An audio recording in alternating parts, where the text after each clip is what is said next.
Shalom, shalom, family. First and foremost, I want to give Call Halal Abanal Yahweh Bahashem Hamashiach Malak Yahushai. This is the brother officer Matati Bamba Yamyan, joined with my esteemed colleague Shatar Yajidaya, aka Big Yachty. What's going on, man? Shalom, Israel. Now, last night we had ourselves a little bit of a technical difficulty. We was rolling through this powerful lesson, and then somebody wanted to drive their car into an internet tower, and it just happened to affect me. It is what it is, though. So we back, and we finna dive right into this. We not finna waste no time. We finna start all the way from the beginning because we gotta deliver this meal correctly. We can't skip all the way to the main course. We gotta start with the appetizers. All right.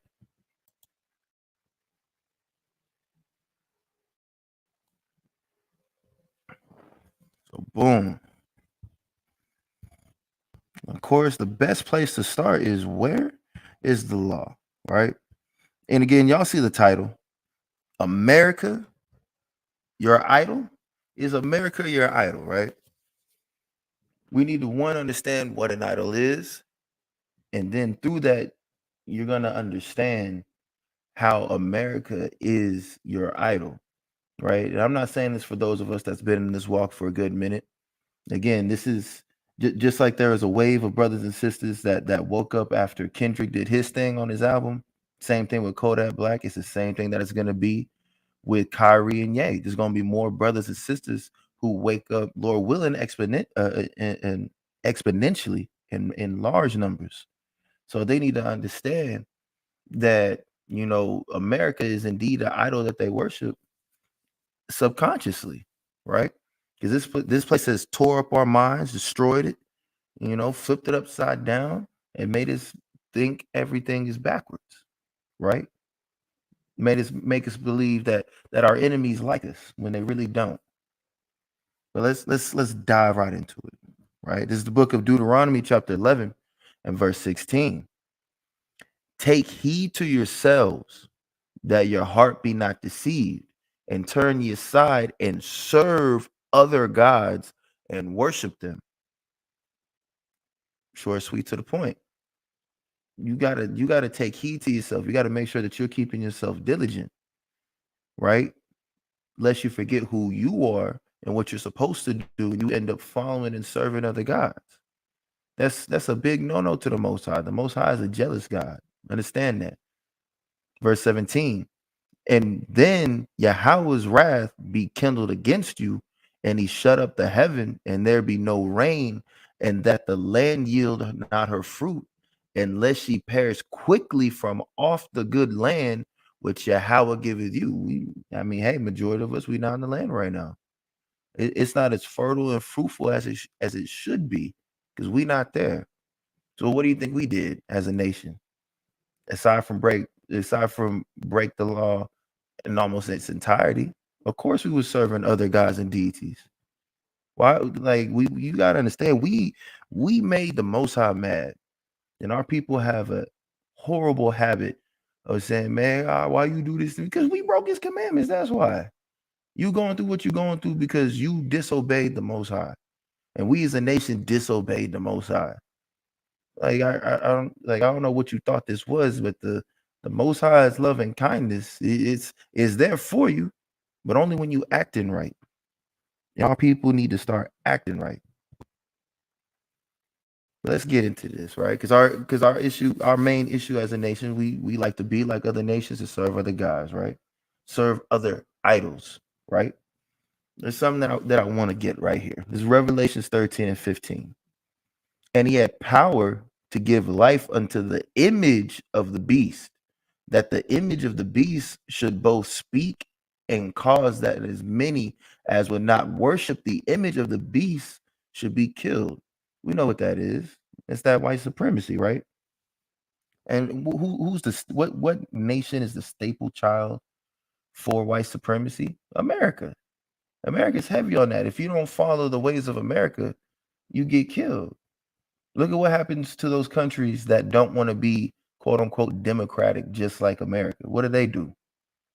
They use their forces to either kill that person or force them into submission to follow the ways of America, right?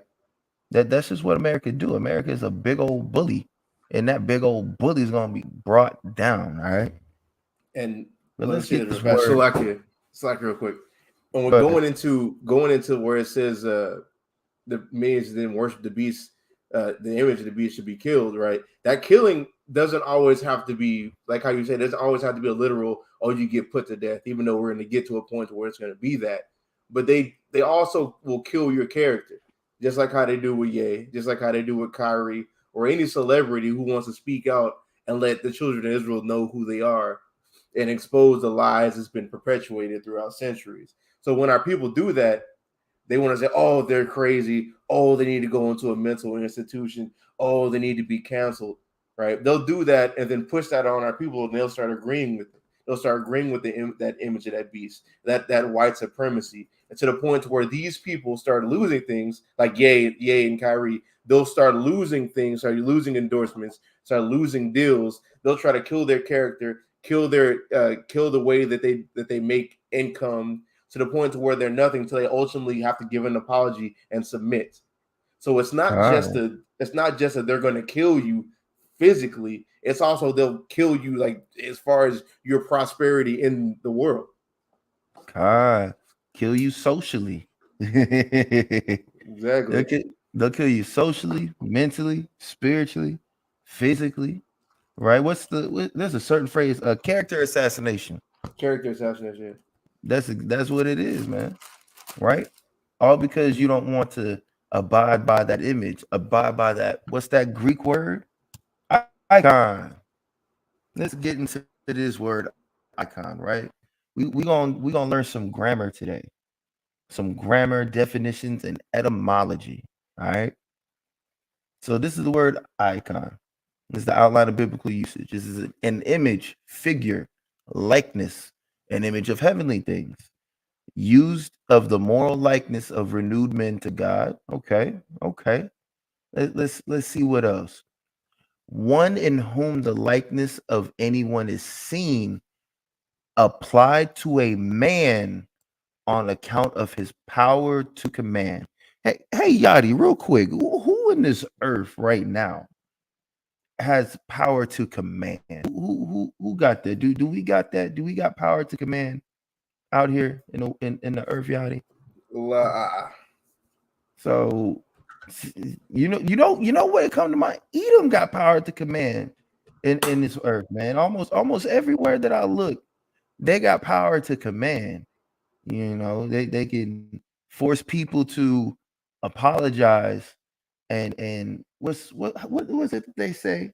Get re-educated or educated on the plight of the small hats. That seems like a lot of power to socially make someone feel so bad that they have to apologize for not offending someone.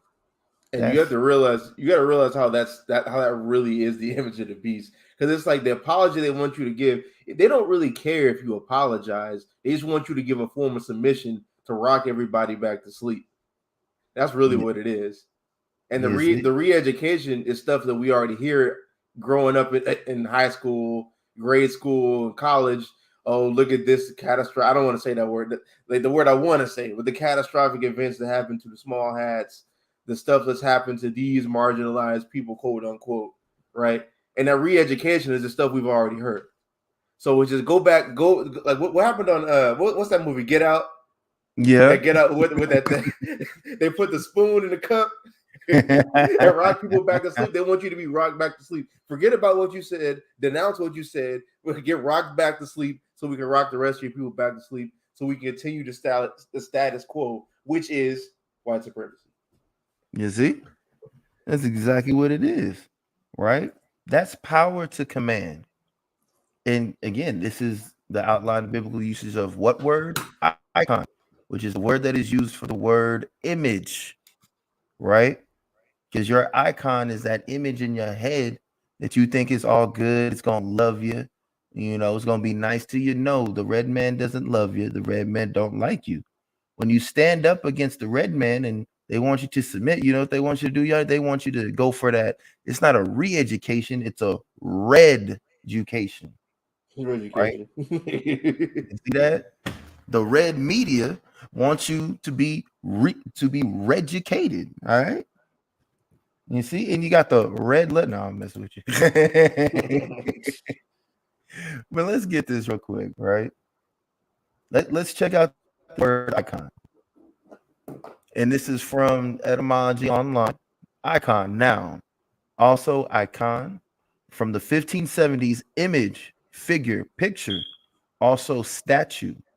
From late Latin icon, from Greek icon, likeness, image, portrait, image in a mirror, a semblance, phantom image in philosophy, an image in the mind, or related to ikena, to be like, look like, which is of uncertain origin.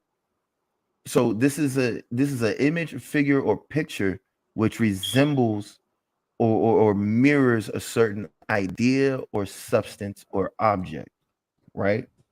That's what the word icon means. So understanding that, again, this is the word that's used for the word image or image of the beast. So there's an image, a mental image that is in the minds of our people, and they don't understand that it is an icon or an idol, right? One, it's the image of the beast, the likeness, the similitude, the semblance. We don't want to be anywhere near that anyway. We're not supposed to bow down to that. We're supposed to look at it, you know what I'm saying? Have them read between the lines and let them know that they gonna pay for what they've done to us, right? Let's see. What's another word for icon? An idol, an image, an idol, right? Let's learn about this word idol. 15th century, image of a deity as an object of worship. From Old French idol, graven image, pagan god. From Latin idolum, sounds like idumia. Do you feel me? Image, mental or physical form, especially apparition ghosts, but used in church for false god, image of a pagan deity as an object of worship. This is a Greek elite. Oh my God, I'm not about to pronounce the Greek. It's not happening today. Mental image, apparition, phantom, also material image, statue. In ecclesiastical Greek, a pagan idol from idios, form, shape, likeness, or resemblance. So why do we have these words? To show that one, these are all coinciding with the same thing. The idol that our people worship, that they have in their head, is an icon, an image that is representing what we know as America, spelled with three Ks, obviously, right? So when you actually understand the idea of red supremacy, that white supremacy, which is what's pushed throughout the entire earth, but heavily enforced on us, unbeknownst to ourselves, we have been molded to make America and its ways an icon, making it an idol of ours. So our people go hard for America for the most part, don't they, Yachty? Like we got our own people coming up to us. Nah, man, we not the Israelites, man. We can't be the Israelites. That's what America push. America pushed that heavy. It pushes that blacks, Hispanics, and Native Americans are not Israelites. That idol, that icon, will say that we're the lowest of the low, but yet we're the cream of the crop. But that idol will tell you different, and our people believe that idol. So much so that the only three most common actions are, and let me know if I missed any, Yachty. The Black Power fist, the thumbs up, the wave. Let's see what else. The nah, I'm good, bro. The oh yeah, I know God.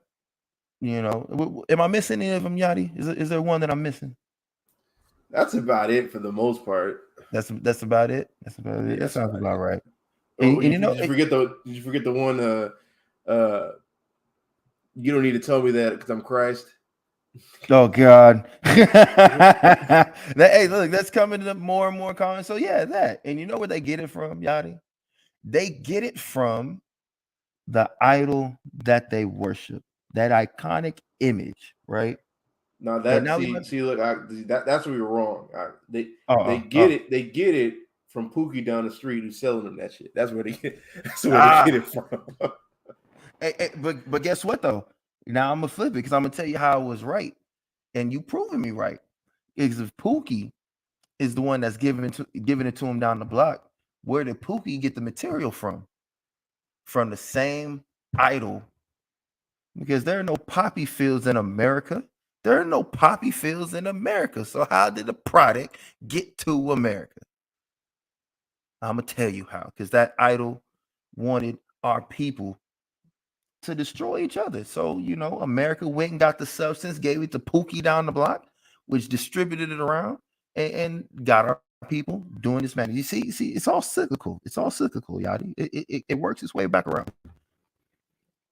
And now it's time to show you who this person is.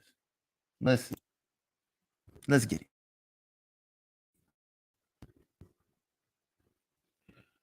And this is from Obscure Histories on Columbia. We'll get some pictures of it. We'll get that just a second. Let's read woman Columbia, this disgusting and sick, sadistic woman, right? So this is Columbia Allegory of America by Julia Chin.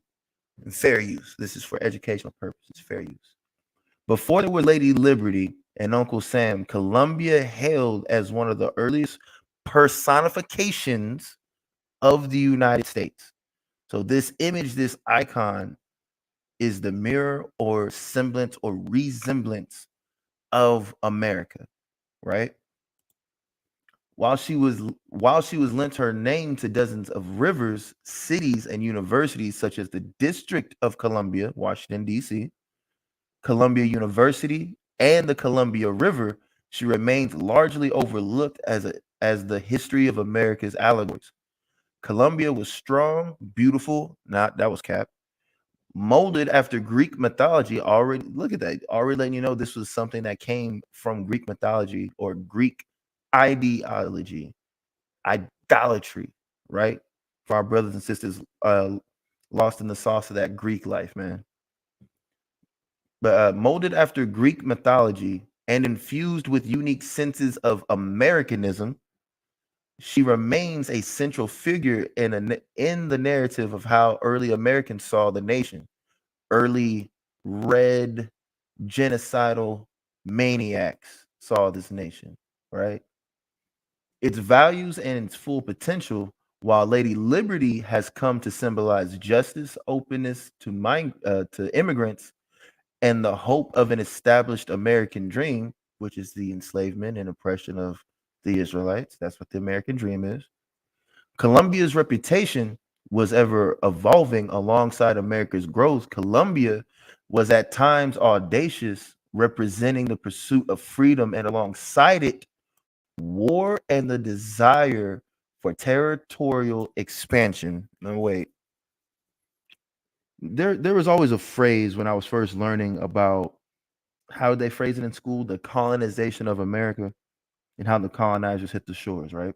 There's a fancy term for this: war and the desire of territorial expansion. There's a specific word for it, right? And you know how I like to do my classes, chat. If you in here, if anyone that is in here, can you tell me what phrase is war and the desire for territorial expansion? Who remembers from history class, man? I'll give y'all smooth 30 seconds. A smooth 30 seconds.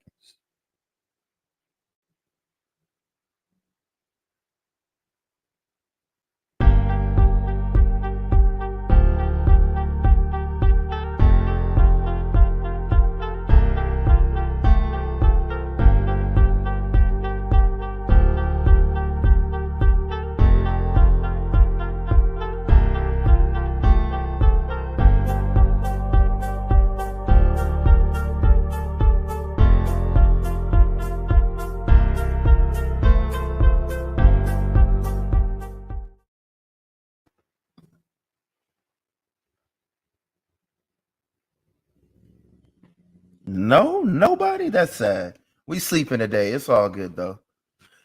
So the term is manifest destiny. I repeat, it is manifest destiny. When the red man, woman, and child, sailed and landed on these shores, they had this thing called manifest destiny. And they use that mantra, that phrase, as a justification for them to land here in the Americas and begin to annex, or in other words, forcefully take territory from the natives. They use that phrase to justify the rape, robbery, and murder of blacks, Hispanics, and natives, and everything that they've done. And that's all they've done since America's inception. There's only been like 4 decades, give or take, that America has not been at war. Outside of that, they've been at war constantly. And what have they done? They've had a desire for territorial expansion. Hence why they have military bases in foreign countries. And they either run or involved in or start proxy wars in places they don't need to be at. That's literally the spirit of America. And what is this war and desire for territorial expansion attributed to? They twisted up, made up imaginary friend Colombia. That is the god of America, the false deity, the idol of America, right? That's exactly what it is. And we're gonna finish this little bit of article out. Don't worry, because there's something else that I want to hit about it, about how crude and sick this false imaginary friend is, right? She also has conveyed a sense of purity and newness, Cap, often accompanied by a heavenly, if not directly religious connotation. In other words, a pseudo-religious connotation, and accompanied by a hellish look, right? So there's nothing heavenly about this thing. The timeline of Colombia's identity follows the timeline of the United States as it came into its own power. Colombia, of course, comes from Christopher Columbus. The name Colombia, used to describe the United States, that dates back to 1738 when it used in the British Gentleman's Magazine. Now, I may not be the smartest man in the room. This definitely says British Gentleman's Magazine. I'm not going to pretend I know what a gentleman's magazine is over there in Britain, but I can assume, because it's Edom, and they're using the image of this thing that they call a woman, and they got this image from a British gentleman's magazine. Yachty, is the red man sick, or are they not sick? I think they're sick in the head. They're over there trying to Playboy, choose they idols, man. And that's exactly what they did, man. Because why? Because Edom is just profane. But why do we go here? Because we need to understand what an icon is, what an idol is. We need to understand what the main idol is here in the Americas. Because Colombia is what our people idolize, which means to admire, revere, or love greatly or excessively. Now, a lot of our people, they are fed up with America, just to keep it a buck with you. But here's the thing, though. Those same people, they don't want to see America destroyed. They're not keen on teaching or bettering themselves or bettering their people. But they sure as hell love to take part in the ways of America. Like on every weekend. Our people always got somewhere to be when it involves having a discussion with their own people that they may or may not know. Our people just don't want to talk to us. And that's been heavily ingrained into them by who? Their idol. The image And what is that image? That white supremacy, that red supremacy, man. Our people can't shake it off of them. And they are for America, even though they may speak against it, they still operate in a way that still reveres, America. Or our people just absolutely love this place. Like what'd you post earlier, Yachty? The black with the Negro spiritual small hat on his head. Oh yeah. God. Look, that man idolizes America. He admires America. He reveres America, and he loves America greatly. And it's excessively sick and sadistic. All right. Let me show you who this one is. Because I can't tell you about this city.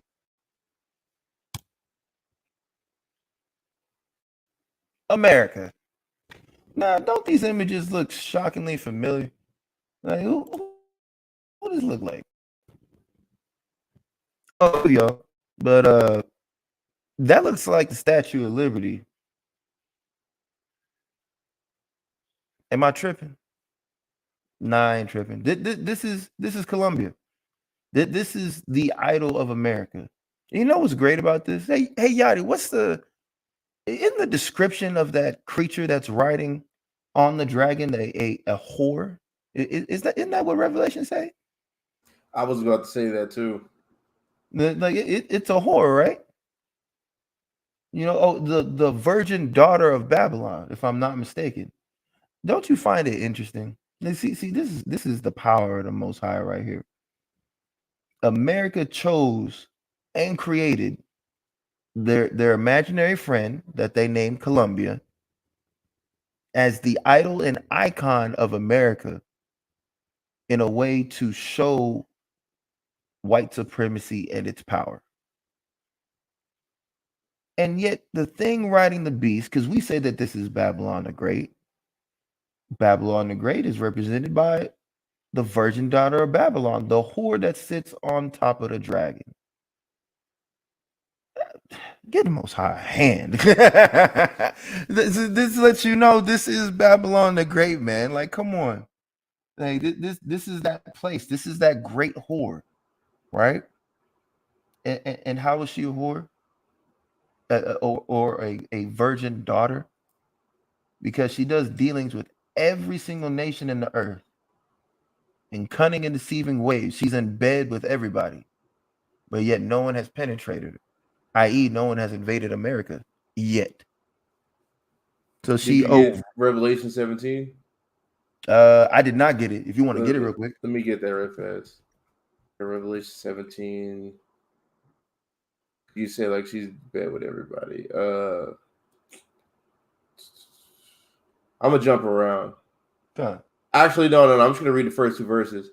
It says, Revelation 17:1, and it says, "And there came one of the seven angels which had the seven vials, and talked with me, saying unto me, come hither. Talk to me, saying unto me, come hither. I will show unto thee the judgment of the great whore that sitteth upon many waters." Now, contextually, it even says it at the end of the chapter. These are nations and kings, like how you said.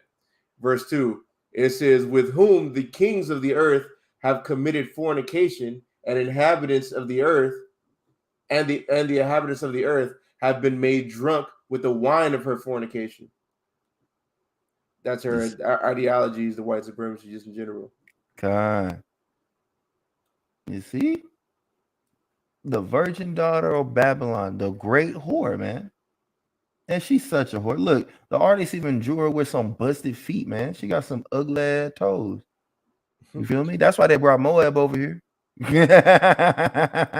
Open up the nail shops, man. Right?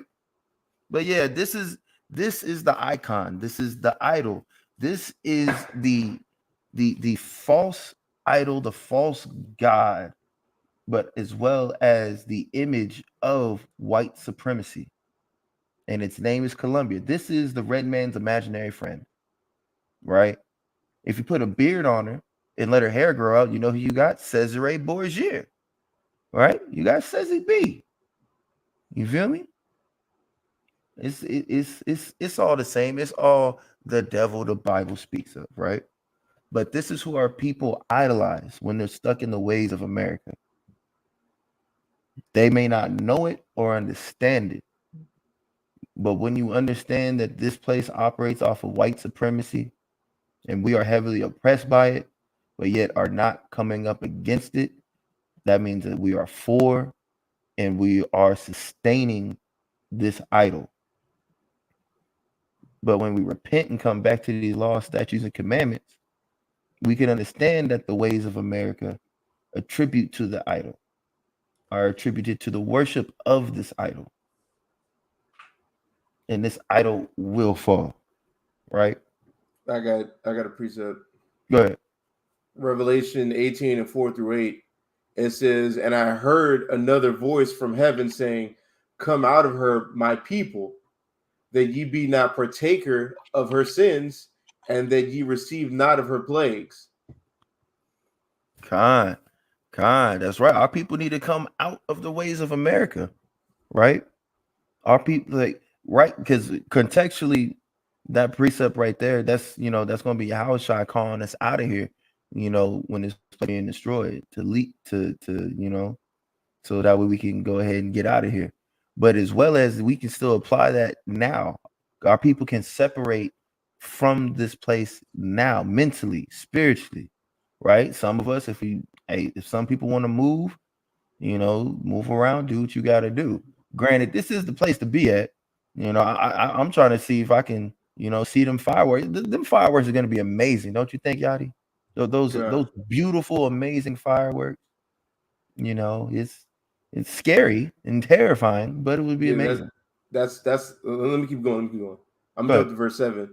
It says, how much she have glorified herself and lived deliciously, so much torment and sorrow give her, for she saith in her heart, I said a queen, and am no widow, and shall see no sorrow. Therefore shall her plagues come in one day, death and mourning and famine, and she shall be utterly burnt with fire, for strong is the Lord God who judgeth her. You see? And look, it again, the Most High is just so amazing. It's referencing this wicked place as a woman. And what do these red people do? They set their idol as the Most High is just beyond comprehension and amazing, right? It's letting you know everything that's going to happen to this place. Like this is just another.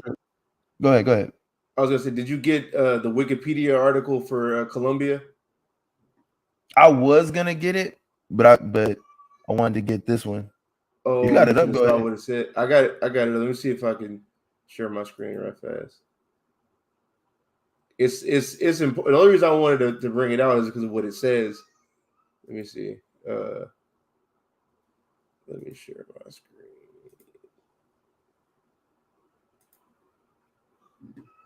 God. Is it on? Can you see it? Yeah, I think it's on. Yeah, it's on. All right. It's Colombia, the personification. So America believes that the Statue of Liberty is a personification of Colombia. Like it's one and the same. Right here. This is images of the Statue of Liberty, right? Liberty enlightening the world, erected in 1886, largely displays personified Colombia as a female symbol of the United States by around 1920, although the Lady Liberty was seen as an aspect of Colombia.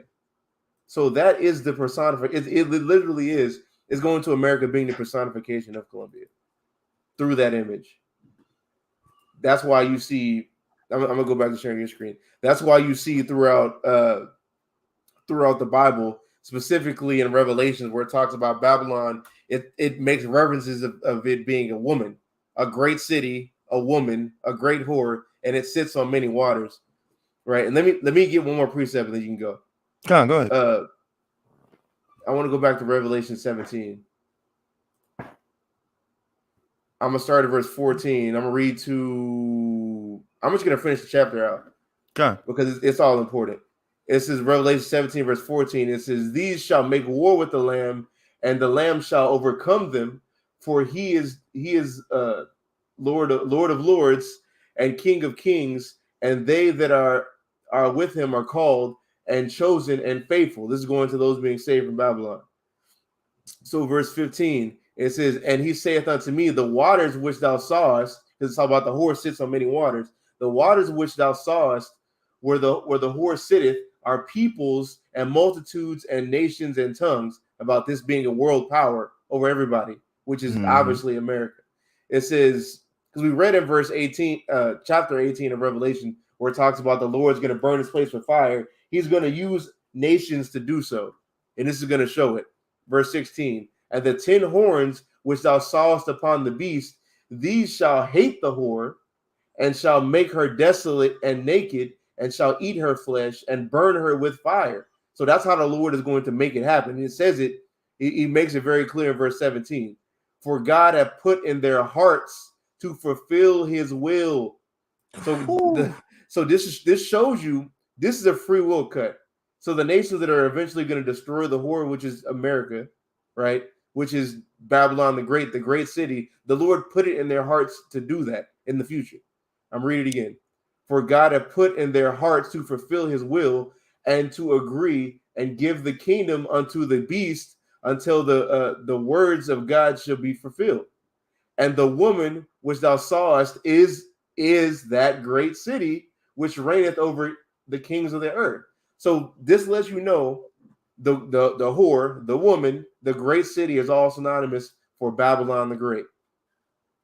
Yes, And that's personified through Columbia, which is the Statue of Liberty that represents Babylon the Great, that lets you know, which paints a perfect picture and it perfectly illustrates who Babylon the Great is, who all this is, and what God is actually wanting to convey with us through Revelations, like multiple chapters in Revelation.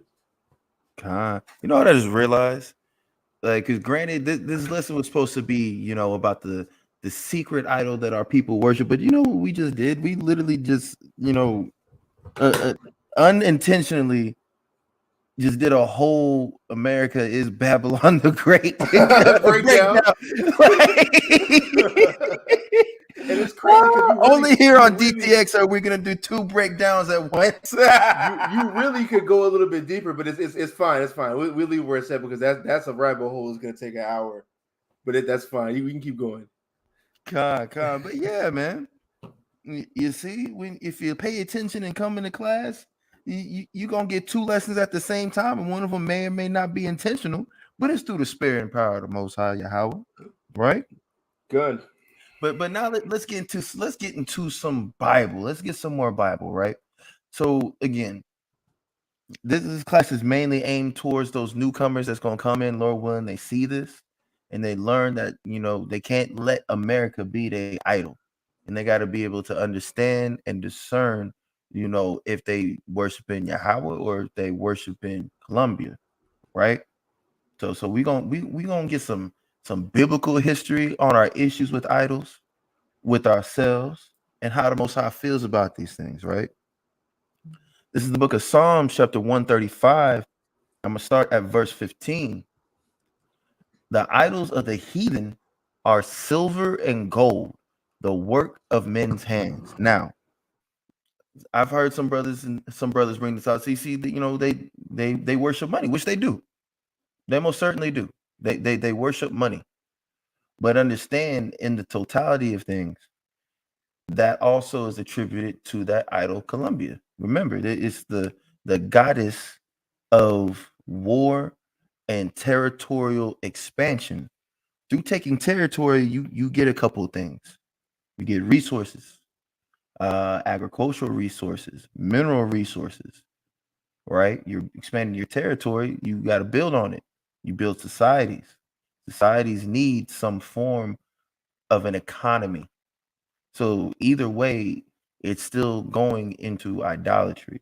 And that said, back in the day when these people used to make these statues of these, you know, of their imaginary best friends and whatnot, you know, you would see them using steel beams plated in gold and silver and things like that. It's the same thing with the Statue of Liberty. These are metals and minerals being used to erect these statues of their imaginary friends, right? Me and Yadi, DTX, we know all about a house of idols made of plaster, and I'm pretty sure that they got some form of a metal like skeleton in order for that plaster to have been molded around it, right?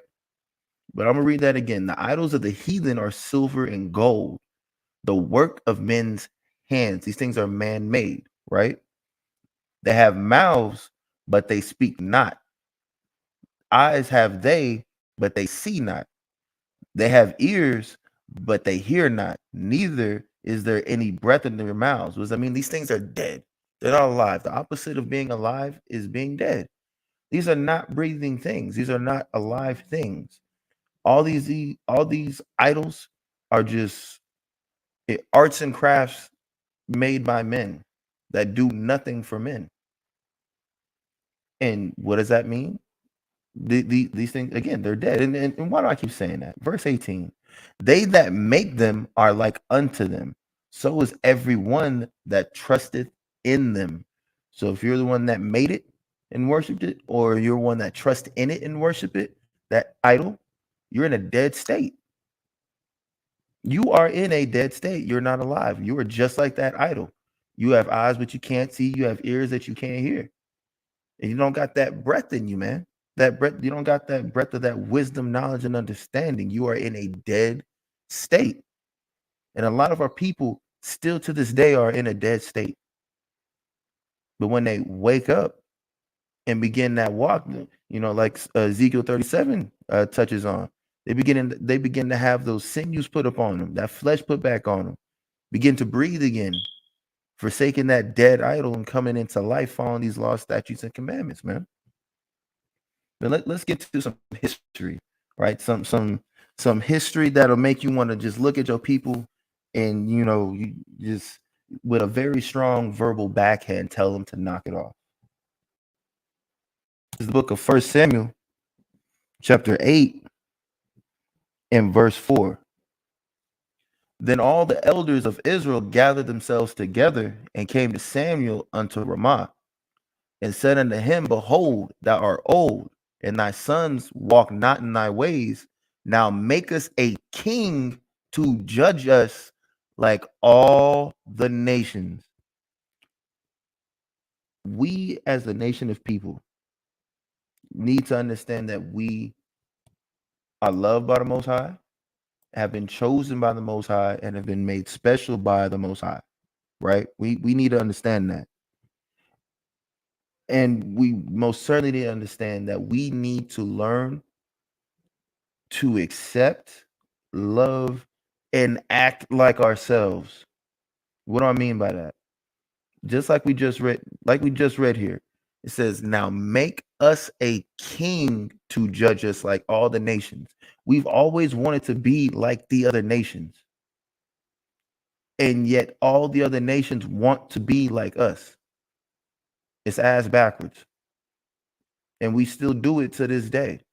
We got those of our people off in the Islam, being a Hindu, Rastafari, freaking going into Scientology, want to be the top Christian on Hocab's plantation, whatever it is. Our people want to be everything but themselves, and that's an issue that we've had for a long time.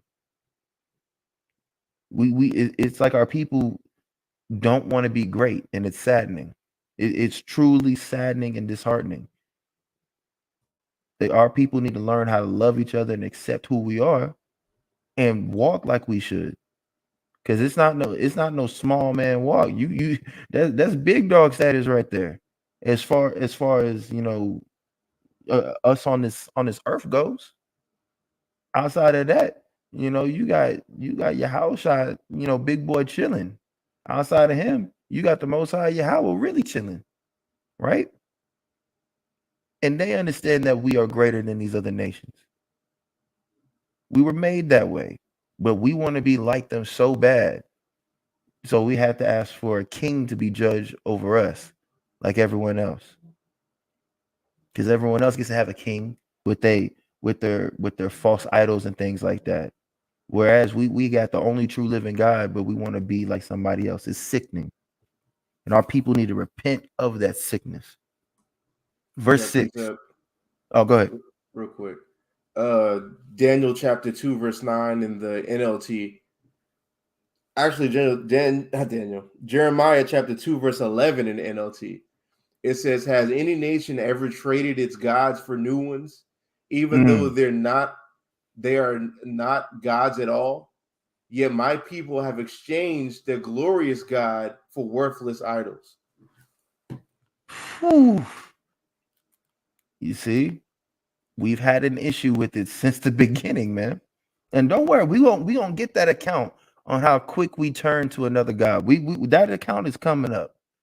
All right.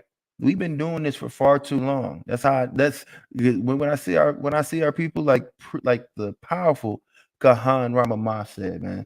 When I see our people out in the street, yeah, we definitely Israel. We can just look at each other and tell, man. But we gonna get to it. But that's the thing, though. These imaginary friends are powerless. They don't exist.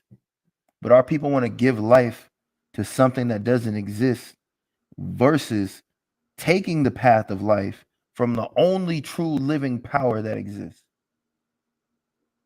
And what do I mean by that? We were given a choice: choose life or choose death. And what did we choose? We chose death. That's what I'm reading. And you know, we've always done that. But guess what? There's gonna come a point in time where those of us that like to choose death, they gonna learn the hard way, right? They didn't want to do it the easy way. They want to do it the hard way. And after they learn it the hard way, then they're gonna have no choice but to choose life, right? But let's finish this up. Let me read this. Let me read this in the Message Bible. Okay. Jeremiah 2:11 Message Bible. It says that a nation has this ever happened before, that a nation has traded in its gods for gods that aren't even close to gods? But my people have traded my glory for empty God dreams and silly God schemes. Wow. Man, hey, the Most High is not happy in Jeremiah 2. He's not a very happy camper. And you know what, Israel, you need the scolding. You needed it then, and you damn sure need it now. Okay. Ooh. Don't worry. We get into the best part of Jeremiah 2, y'all. We get into the best part. I know. Verse 6. But the thing displeased Samuel when they said, give us a king to judge us. And Samuel prayed unto Yahweh. And Yahweh said unto Samuel, hearken unto the voice of the people and all that they say unto thee. For they have not rejected thee, but they have rejected me, that I should not reign over them. And that is the issue. That's a big issue. That's why a lot of times, like it's don't get me wrong. I get irritated when people just walk by, but I understand it's not us. It's the Most High. Like, you really rejecting the man that did wonders for you, that literally destroyed a nation for you, performed wonders and miracles in front of your face, chose you out of everybody to be special, made you special and great, only for you to spit in his face. Our people are absolutely ridiculous. They will choose that imaginary friend, that idol, before the Most High. And right now in Babylon, I guarantee you, this weekend, no matter where the Israelites are at teaching, there's going to be a good majority of our people who will choose to follow the ways and worship of Columbia than to come back to the Most High, because they're not rejecting us. They're rejecting the Most High, that he should not be king over them and reign over them, right? Verse 8, according to all the works which they have done since the day that I brought them up out of Egypt, even unto this day, wherewith they have forsaken me and served of the other gods, so do they also unto thee. Same thing, different day. We was doing this. We was doing this back during the time of Samuel, and even before that. Why is it? This book of First Samuel, chapter 12, and I'm gonna start at verse 6. And Samuel said unto the people, it is Yahweh that advanced Moses and Aaron, and that brought your fathers up out of the land of Egypt. Now therefore stand still, that I may reason with you before Yahweh of all the righteous acts of Yahweh, which he did to you and to your fathers. When Jacob was come into Egypt, and your fathers cried unto Yahweh, then Yahweh sent Moses and Aaron, which brought forth your fathers out of Egypt and made them dwell in this place. Giving you a rundown of what happened in the beginning of Israel becoming a nation, right? The Most High went ahead. We was in Egypt. We cried out, and he sent Moses and Aaron to come get us out of there, right? Verse 9. And when they forgat Yahweh their power, he sold them into the hand of SICARRI, captain of the host of Hazor, and into the hand of the Philistines, and into the hand of the king of Moab, and they fought against them. We go and serve other gods and idols and forget what we're supposed to do in keeping the law, statutes, and commandments. And then we get put in an oppressive state with someone oppressed, with someone lording over us, being put into slavery. Why do we get this? For historical reference. It's not the first time it's happened. We go off. We gotta serve another nation in their customs and their deity. It happens every time. Right now is no different. We went off. We're forced to serve other gods that our forefathers did not know. Some of them don't even recognize that they're serving Colombia right now. Just like how it was back then, it is now. Verse 10. And they cried unto Yahweh and said, we have sinned because we have forsaken Yahweh and have served Baalim and Asherah. We forsook the Most High and we began to serve other gods.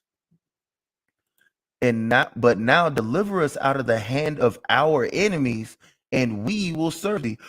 You know, that same old, man, God, if you get me out of this, please, I'll promise I never do it again. Man, get this person out of my life, God, please. I do better. I go to church on Sunday. I eat a pork chop, and I give, I'll sow a seed of $6,000, Lord. I promise. That's what Christianity got our people doing. We go off, you cry, you say you'll do it, but you never do it because you lack discipline and conviction. You lack the Most High. And so you serve other idols and other nations and dive into their cultures, and you serve their Baalims and their Asheroths. Right? That's a huge issue with our people, and it needs to stop. Right? But what happens when we actually, turn back and do what we're supposed to do? And Yahweh sent Jerubbaal and Badan and Jephthah and Samuel to deliver you out of the hand of your enemies on every side, and ye dwelled safe. You see? And look, it's a multiple saviors cut. A quick little dagger, a little 4-inch dagger. You know what I'm saying? It's just a quick cut. All right. But that's always been our issue: is going after, is wanting to be like other nations, following their customs, and end up worshiping their idols, their imaginary best friends. Right? We get in trouble, and then we really serve that nation in servitude. We beg the Most High, say we sorry, and then he sends people to get us out. And then what do? We turn around and do the same thing again. Our people are a bunch of adulterers and adulteresses in regards to being harlots with the Most High and serving other deities, right? Not to the best part, right? to the best part.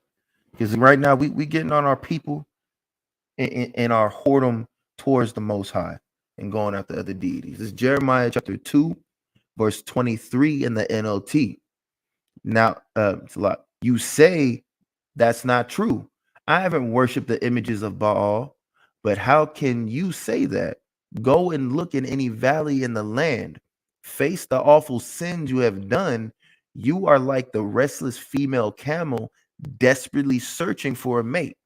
And that's what our people is like, man. Like a camel in heat, just walking all throughout the desert, right? Our people's not, I'm not doing that. I'm not doing that. You're unknowingly doing it. And we're trying to tell you that you're doing it, but you are too blind to see because you don't have ears that hear. You don't have eyes that see. You don't got that breath of life because you are just like that idol that you worship unknowingly or knowingly. You are in a dead state. So, of course, you're not going to see it unless someone tells you about it. But our people don't want to hear it. They want to deny, say, no, that's not me. I'm not worshiping Colombia. I'm not worshiping America. Yeah, you are. Look at you. Look at what you're doing. Because you ain't keeping the law, statutes, and commandments, but you sure as hell is doing everything your slave master tell you to do. When your slave master say jump, you say, if I jump this high, I can go higher for you. Right? Right, precept. Go ahead. Is Proverbs 21:16. It says, the man that wandereth out of the way of understanding shall remain in the congregation of the dead. Kind. You see? And that's our people. Our people done wandered away out the congregation, forsook the Most High, and began to assimilate themselves into another nation's culture and died worshiping their idol, man. And it's sick and sadistic. Our people got to shake back, man. All right. Let's moving forward. Jeremiah 2:24. You are like a wild donkey sniffing the wind at mating time. Who can restrain her lust? Those who desire her don't need to search, for she goes running to them. Our people are flocking to be like the other nations, trying to get that Malaysia bundle, right? Trying to what's it called? Trying to be off into Hinduism, Buddhism, their 5% or whatever it is that they trying to do. That's not coming back home and being who they are, man. They want to go after everything else and be like the other people instead of who they're supposed to be. And who can restrain her lust, right? Those who desire her don't need to search, for she goes running to them. Verse Oh, I got a 25. precept. You got another precept? Go ahead. I got another precept. Let me where is the blue letter? I needed another translation though. Give me 1 second. Okay.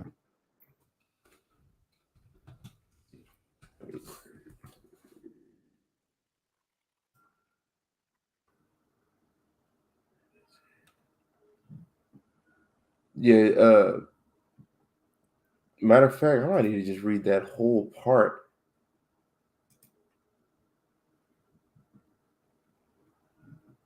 Yeah, I'm about to just read Ezekiel 20, verse 30 through 32. 32 is the point. And I'm reading NLT. It says, therefore, give the people of Israel this message from the sovereign Lord. Do you plan to pollute yourselves just as your ancestors did? Do you intend to keep prostituting yourselves by worshiping vile images? Wow. It says, for when you offer gifts to them and give your little children to be burned as sacrifices, right? That's, you know how they talk about the star Molech and chewing all that. That's those brass and idols that they used to burn children on as a sacrifice. They wasn't worshiping no 6-pointed star. I just want to just throw that out there. They were actually burning children on a brass and figure. That's Molech, right? But I'm gonna keep going. And it says, when you give your little children to be burned as sacrifices, you continue to pollute yourselves with idols to this day. To this day. To this day. To this day. It says, should I allow you to ask for a message from me, O people of Israel? As surely as I live, saith the sovereign Lord, I will tell you nothing. You say, we want to be like the nations all around us who serve idols of wood and stone. But what what you have in mind will never happen. Yeesh. See, the Most High, he's a lot of things. And one thing he definitely don't do is play games with you. He not finna play no games to you. He gonna let you know how he's gonna do you dirty after you done did him dirty before you even thought about doing him dirty. That's just how cold he is. Right? Beautiful precept. You see, and look, this, and keep in mind the wood and stone. Keep that in mind, because it's when we get to Deuteronomy, it's gonna be on and popping. Just to let you know, we gonna get to how retarded our people can be, how stupid our people can be, because you got to be stupid to follow after an imaginary friend that you call a false god, right? But let me read that again. Jeremiah 2:25. When will you stop running? When will you stop panting after other gods? You know how animals pant? That's what they do. That's what our people be doing, like a cartoon character, like Tom when he sees a female cat, he starts panting, man. That's what our Almost people like be it's doing. a drug. You said what? I said it's almost like it's a drug. Like, Exactly. I gotta get that God pack. I gotta get that idol pack, man. I gotta get that icon, man. Like America, and look, this is a place. America is a land of idols, because not only is Colombia the idol, the icon of America, but America teaches you to have idols. It teaches you, hey, who do you idolize as a kid? Oh, I want to be like Mike Vick, or I want to be like Michael Jordan. Oh, that's my icon right there. Whatever it is, our people will idolize an object to an actual human being and say, oh yeah, that's my idol. I idolize this person. But we don't see that as an issue. We're not to have any idols, none. But our people love to be just like the heathen and have many idols, right? Continuing. But you say, save your breath, I'm in love with these foreign gods and I can't stop loving them now. Boy, oh boy. Translation to today. I love America. I don't want to leave America. Now that's our people, man. Our people love America and they can't stop loving it now. Yes, you can. Because this place has never loved you. Almost every time I'm on social media, just scrolling through, it's always a discussion on how toxic men are, how toxic women are, toxic relationships, toxic people, this, that, and the third. Blacks, Hispanics, and natives, who are the Israelites that the Bible speaks of, have been in a toxic relationship with America, spelled with 3 Ks, aka Colombia. We've been in a toxic relationship with this vile, disgusting whore on a dragon for over 500 years. Don't our people talk about getting out of toxic situations? And yet we don't want to get ourselves up out of a toxic situation. Despicable. And why is it despicable? Why? Jeremiah 2:26. Because Israel is like a thief. That's exactly what our people are. Our people are like thieves who feel shame only when he gets caught. Let that sink in. Just let that sink in. Our people are only shameful when they get caught. That's that, and you know what? It's most certainly true. Prime example or examples. Plenty of times while we've been at camp, almost well, I won't say almost every time, but every once in a while you'll hear the phrase, "Y'all can't judge me. Only God can judge me." This, that, and the third. One, they don't even understand that phrase, but they feel like they're getting caught at doing something, and they don't want it to be revealed, so that shame starts to sink in. All right, what is that? John 3:19. Light is coming to the world, and this is the condemnation. That light is coming to the world, and men love darkness rather than light, because their deeds are evil. And so when our people get caught, or if they even get called into it, they don't even want to step and talk to us. Because that light shines so brightly that the Most High, shines through the men of the Lord, going out and doing his work in truth and sincerity. That light is bright. And so when our people see it, they typically get scared because they don't want to get caught and be shameful, because they know that they come to us and have a discussion, things may get pointed out throughout that conversation if it come up that they may be wrong in, and our people just don't want to be wrong. Why? Because they're in love with foreign gods and they can't stop loving them now. And if they come into this light, they have to stop loving their foreign gods, and they would have to feel shame for what they done. And they should. There's nothing like a good shame. There's nothing wrong with having a shame face every once in a while. It's humbling, builds character, and it's a great way to stay in spiritual shape, right? Their kings, officials, priests, and prophets all are like in this. So there's no one exempt. There's no one exempt from this, right?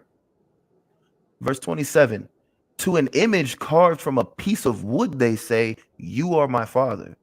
To an idol chiseled from a block of stone, they say, "You are my mother." They turn their backs on me, but in times of trouble, they cry out to me, "Come and save us." What is this called? What's that called, Yadi? A deathbed confession? Yeah. You see that? This is what our people do to this day.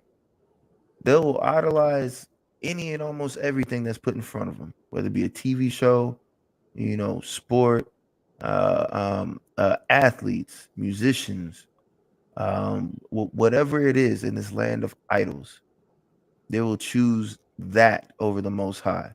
And then when they get in trouble, they want the Most High to come save them rather than the things that they worship.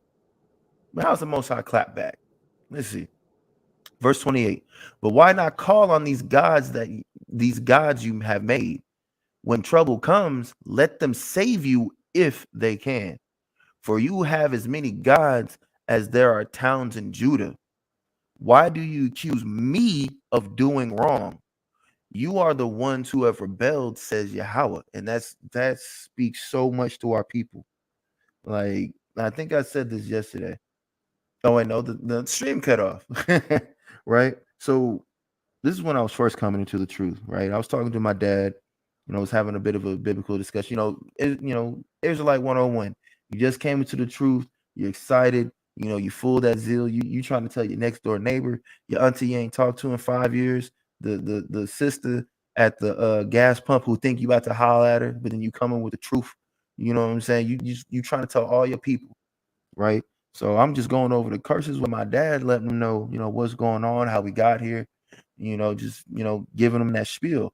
This man said, "Son, why would I want to worship a God who did that?" I'm gonna read 29 again. Why do you accuse me of doing wrong? You are the ones who have rebelled, says Yahweh. And that's the mentality a lot of our people have. Because of all the evil that takes place here against us every day, every second of the day, the things that we have to go through, a lot of our people think, the Most High is not out there. Or if they do, they mad at him because of, the terrible things that's happened to them in their life. But again, our people are quick to look at the Most High and be mad, but we're extremely slow. We're reflecting at what we have done. The Most High is not doing this to us for no reason. He's got a valid reason to do it. And our people just don't understand that. Why? Because our people are a stiff-necked and rebellious people. I invented the jewel. We wanna kick somebody in the shin and wonder why they mad at us. Well, hey, figure it out. The Most High is pissed at you because you turned your back on him. Turn around, apologize, and do what he say. It's not that hard. It's not that hard, right? It's not a grievous thing to worship the Most High in truth and sincerity, right? But let's finish this. I've punished your children, but they did not respond to my discipline. You yourselves have killed your prophets as a lion kills its prey. And what are the prophets? The prophets are the mouthpiece of the Most High. You didn't want to hear the Most High, so you killed his prophets, man. or you want to misuse the prophets, or you just want to walk by and say, oh, I know more than you, this, that, and the third, or I'm good. You are misusing the prophets. You are just like your fathers, always resisting the Holy Ghost, like it says in Acts, right? Okay, but no, that's that's it. That's it in Jeremiah, because we can keep going, but that's pretty much the gist, right? Our people want to get mad at the Most High. Nah, bro. You want to keep going? Yes, All right. at least to the part where it talks about the prostitute. Okay, I got you. I got you. Verse 31. O my people, listen to the words of Yahweh. Have I been like a desert to Israel? Have I been to them a land of darkness? Why then do my people say, at least we are free from God? We don't need him anymore. And oh my God, that's our people, man.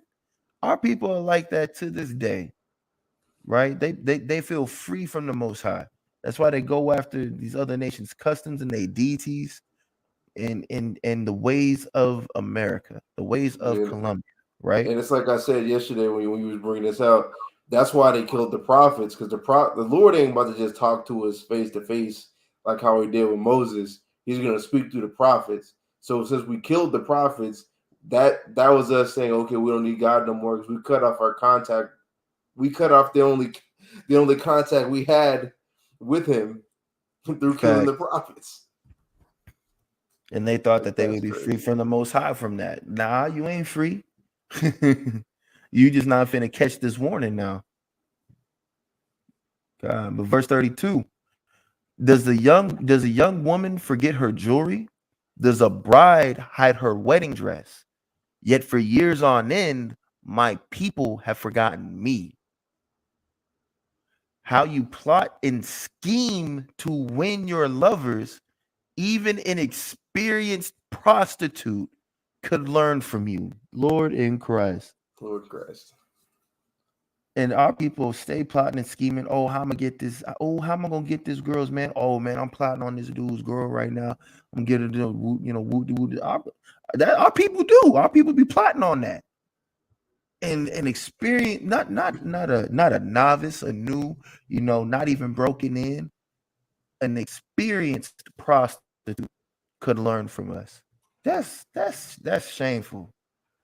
That's harsh and it's shameful. And it needs to be said. That's coming out at camp at some point. I don't know when, but this precept will be getting pulled. Okay. Verse 34, your clothing is stained with the blood of the innocent and the poor, though you didn't catch them breaking into your house or houses.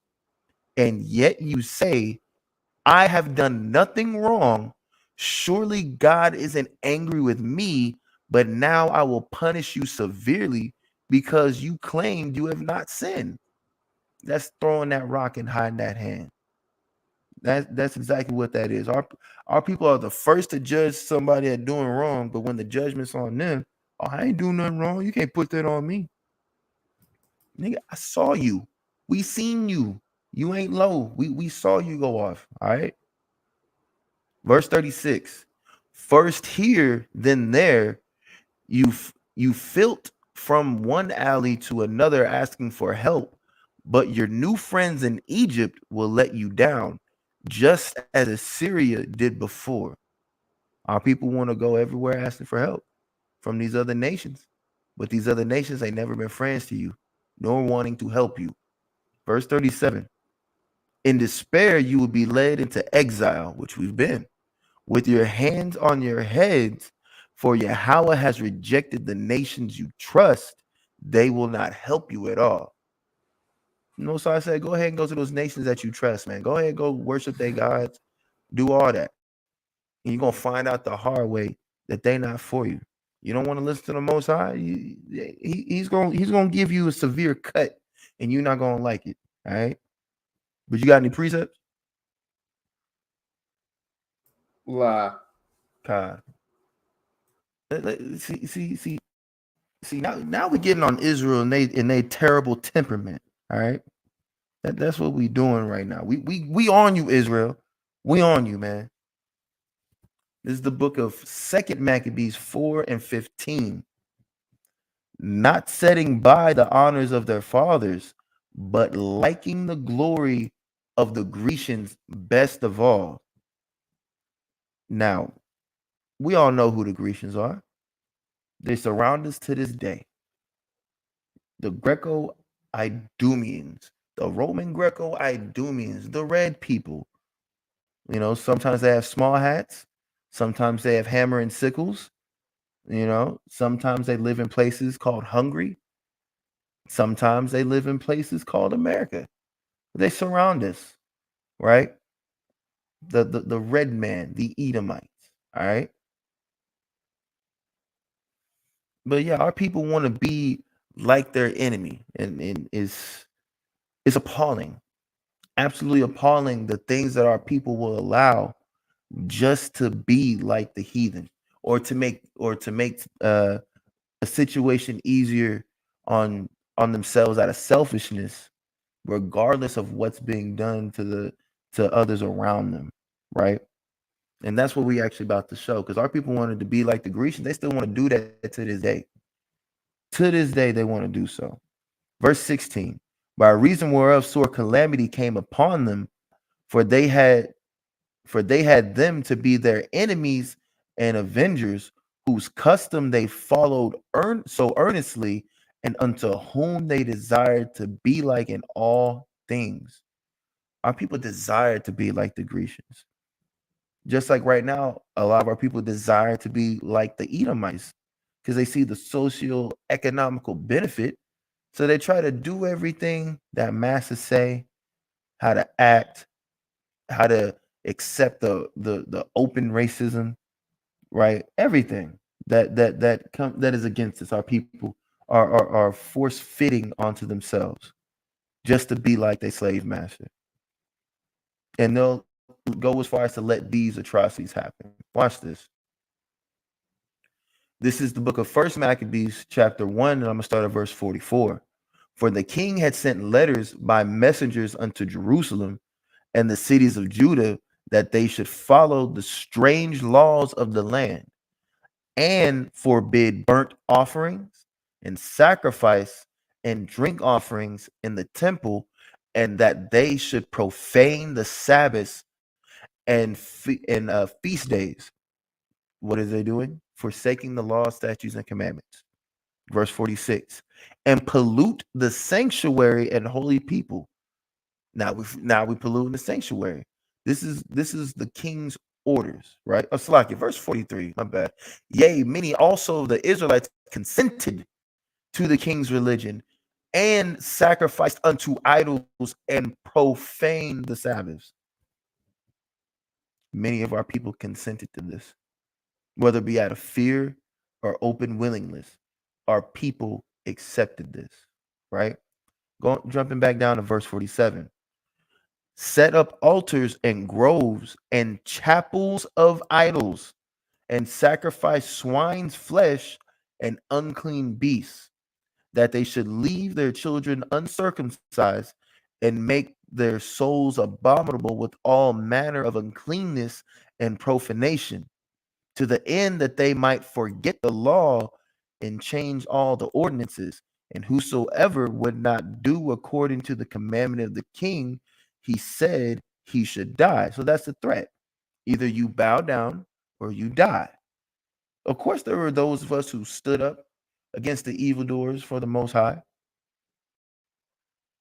and we're going to get that. And there's a lot of our people who didn't, even when they had to see this. Where is it at? Boom. Let's start at 58. First Maccabees 1 and 58. Thus did they by their authority unto the Israelites every month, to as many as were found in the cities.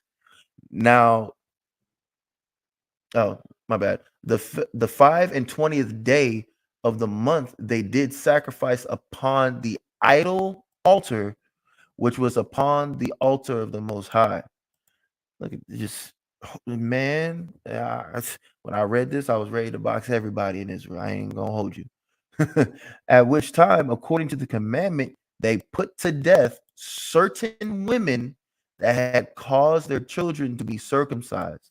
So these upstanding women still circumcised their children. And there's those of our people who saw it, who witnessed this. And and a lot of them decided not to stand up after witnessing this atrocious act in verse 61 and later. And they hanged the infants around their necks, rifled their houses, and slew them that had circumcised them. Howbeit, many in Israel were fully resolved and confirmed in themselves not to eat any unclean thing. So there's those of us that didn't want to do, just like these powerful sisters who circumcised their children, but they made these Grecians, these red people whose descendants oppress us today. Just because we circumcised our children, these people would make these women walk around with their infant hanging by the neck from their neck, walking around with a dead infant on your neck, and killed them, destroyed the houses, and the people that circumcised the babies. Our people witnessed that. Those some of us in Israel, we wasn't they weren't going for none of that, right? Because verse 63 says what? Wherefore they chose rather to die, that they might not be defiled with meat, and that they might not profane the holy covenant. So then they die, and there was a great wrath upon Israel.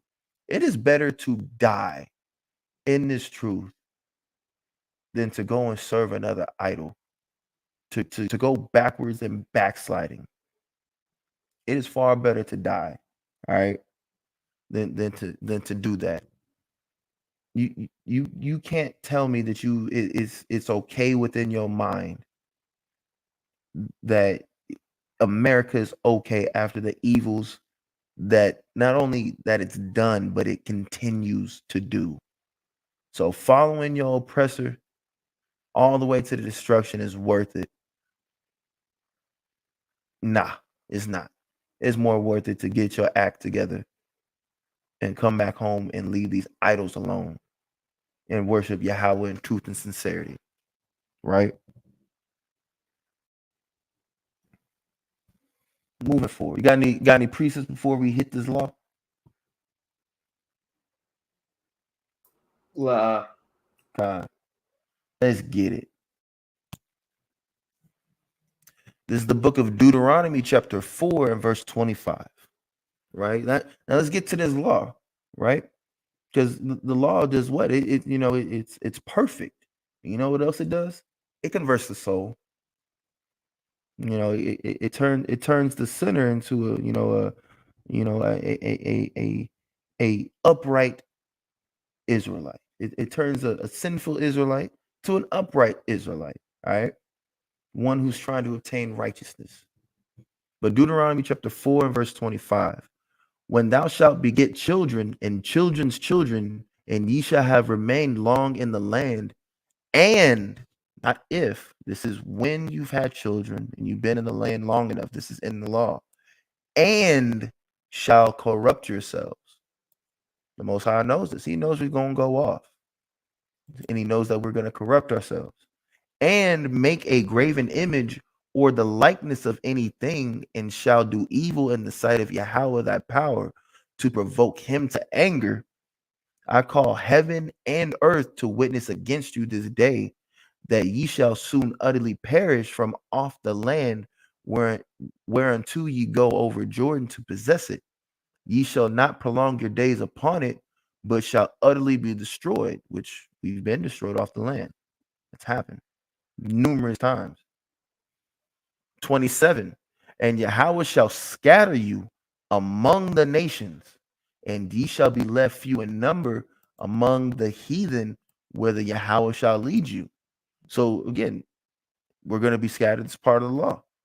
We go off, we get exiled, and we get scattered among the heathen. Verse 28. And there ye shall serve gods. You want to act like heathen and go off? then guess what? I'm going to send you amongst these heathen, and what? And there ye shall serve gods, the work of men's hands, wood and stone, which neither see, nor hear, nor eat, nor smell.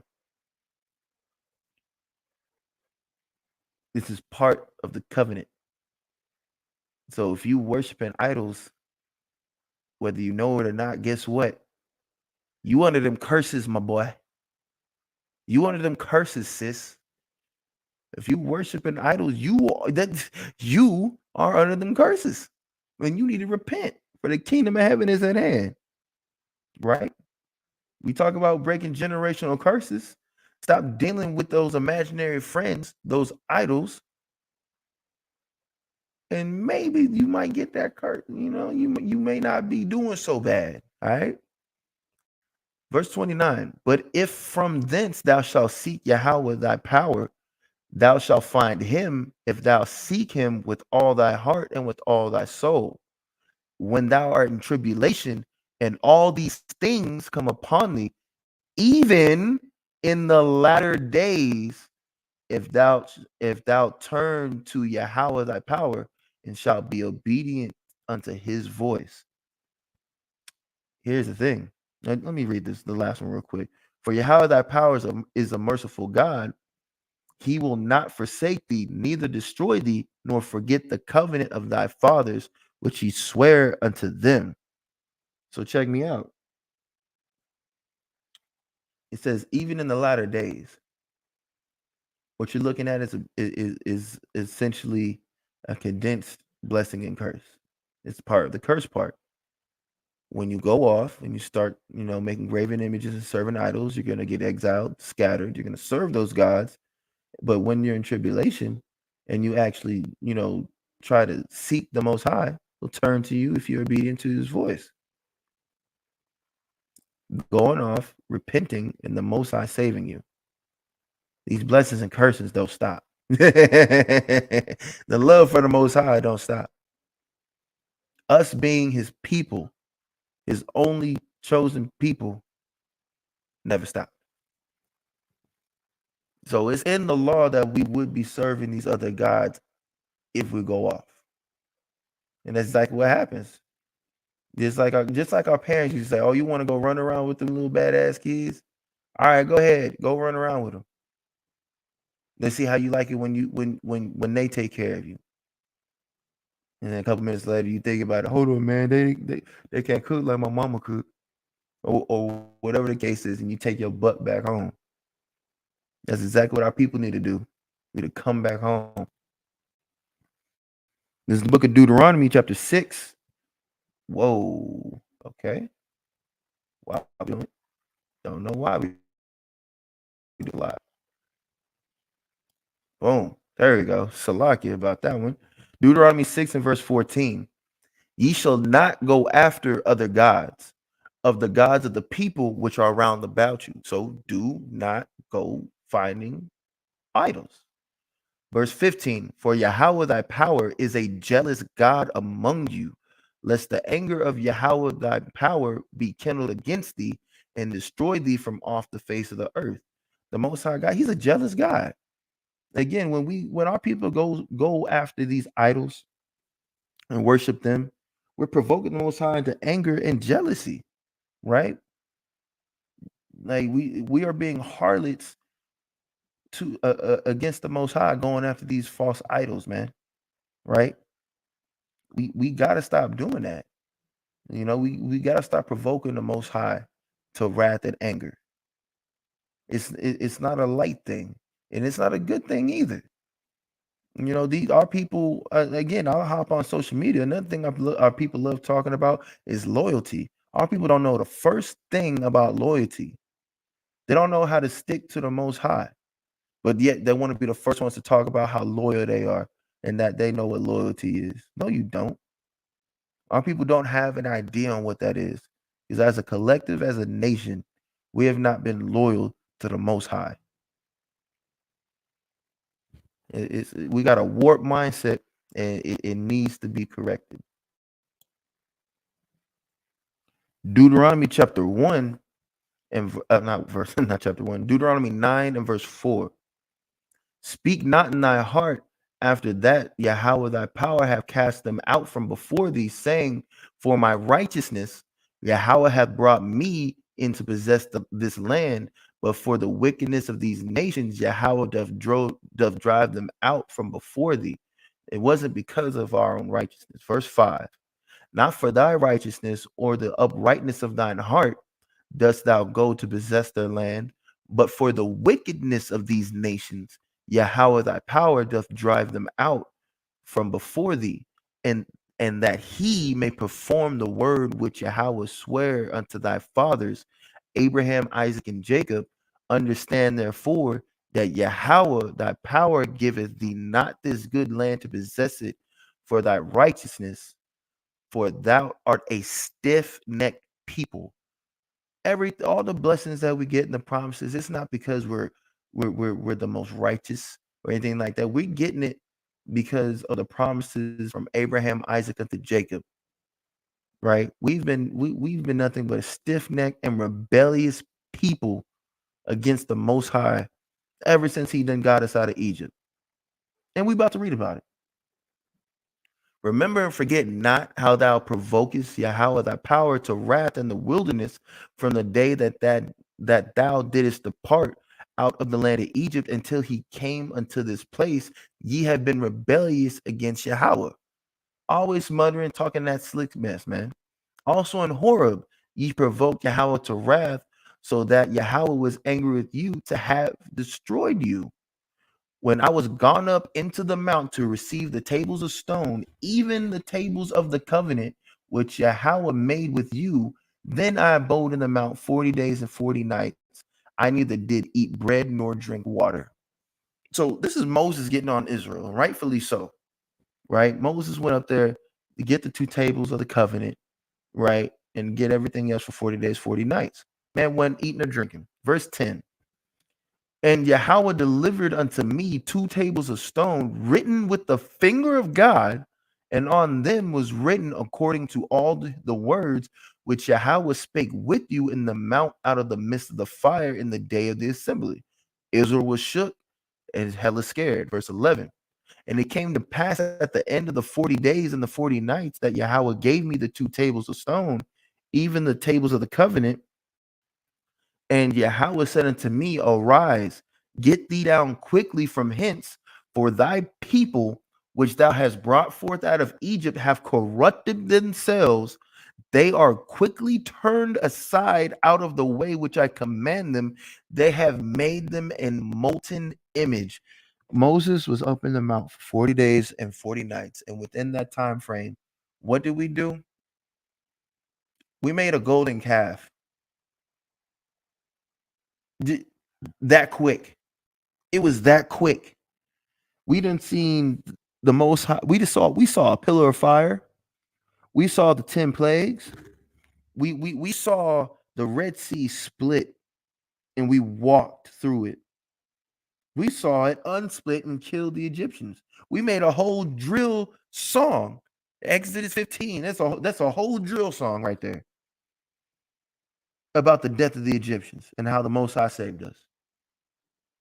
And what did we do after 40 days and 40 nights of Moses doing what he's supposed to do, getting the laws, the statutes, and commandments? We make a molten image of a damn golden calf. Verse 13, furthermore, Yahweh spake unto me, saying, I have seen this people, and behold, it is a stiff-necked people. Verse 14, let me alone, that I may destroy them and blot out their name from under heaven, and I will make thee a nation mightier and greater than they. The Most High was that mad and that upset that he was going to kill all of us and start over with Moses. But Moses pleaded with the Most High, and it didn't go down that way. But our people need to that's the level of anger that we brought the Most High to. I'm pretty sure we do it to this day. Like our people got to come out of idolatry. It's never been good for us, and it never will be. Isaiah 44 and verse 9. They that make a graven image are all of them vanity, and their delectable things shall not profit, and they are their own witnesses. They see not nor know that they may be ashamed. For who have formed a god or molten a graven image that is profitable for nothing? These idols do not do anything for you, man. All right. None of these idols, none of these imaginary friends do anything for you. Our people need to separate themselves from the ways of America so that way they can stop the unconscious worship of Colombia, the idol and icon of America, right? The book of Isaiah, chapter 57 and verse 13 in the NLT. Let's see if your idols can save you. And that's a message to our people. For those of them that say, nah, this ain't the truth or whatever it is, those of us that don't want to repent and continue to serve them idols, this is for you. Let's see if your idols can save you. When you cry to them for help, why a puff of wind can knock them down? You want to cry to Cesare Borgia, your white Jesus? You want to cry to the red government, the red media, right? Everything that's in this nation that's against you. You want to you that's your idol. So crying to them for help, right? If you just breathe on them, they fall over. But whoever trusts in me will inherit the land and possess my holy mountain. I believe in Yahweh. I believe in the Most High and everything that is written that He gave to us to know Him by, Him and His Son. I'm trying to go back home and possess the mountain and possess the holy mountain. I'm not trying to be here with y'all's idiot idols that do nothing for you, right? And last week it ended off this one, the book of Psalms, chapter 97 and verse 7.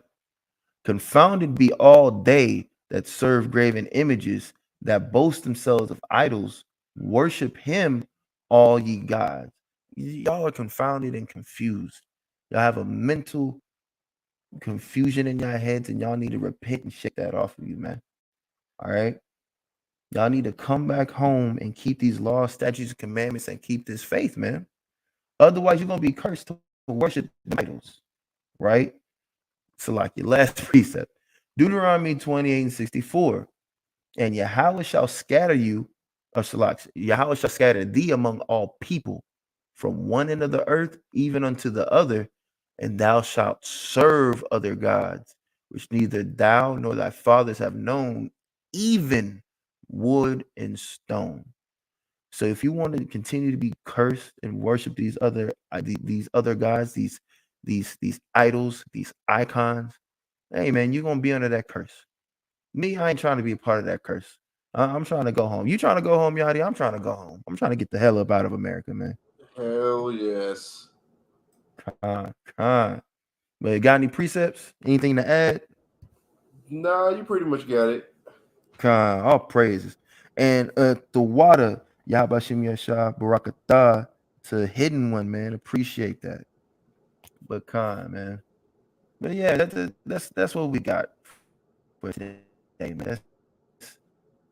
Our people got in. We got to come out of the ways of America. Get that icon, that image, that way of life that is, that red supremacy, and come back and be who we are, which are the Israelites, who don't have imaginary friends that are idols, who worship Yahweh and Yahweh alone, whose king is going to be Yahweh Shai. All right. But with that, I want to get Kohala, Abanau Yahweh, Bahashema Mashiach Malak Yahweh Shai, and Shalom. Shalom.